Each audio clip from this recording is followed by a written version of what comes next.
pump ni akan duduk dalam ni lah. Mula-mula kita test lah pump dia. Okey. Pump dia memang boleh lekat dekat bawah ni. Kita nak ukur dia punya ketinggian dia. So kita check dengan ni memang cukup tinggi.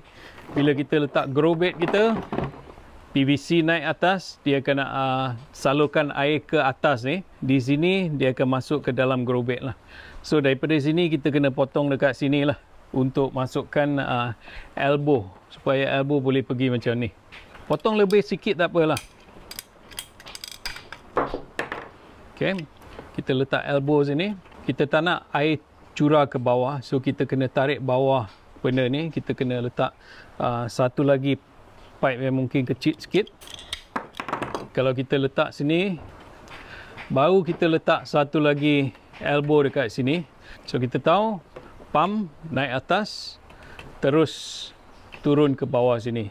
Tapi untuk aquaponics, kita akan letak clay pebbles, kita akan letak sebagai medium ni. Jangan pakai tanah tau. Ini bukan sistem tanah, ini sistem batu-batu kecil. So batu-batu kecil tu bila kita dah letak kat bawah ni, kemungkinan besar air tu akan mencari satu alur tau. Hanya tengah-tengah yang dia dah jadi macam longkang. Air ni memang tabiat dia macam tu lah. Dia akan cari satu longkang yang tercepat untuk keluar.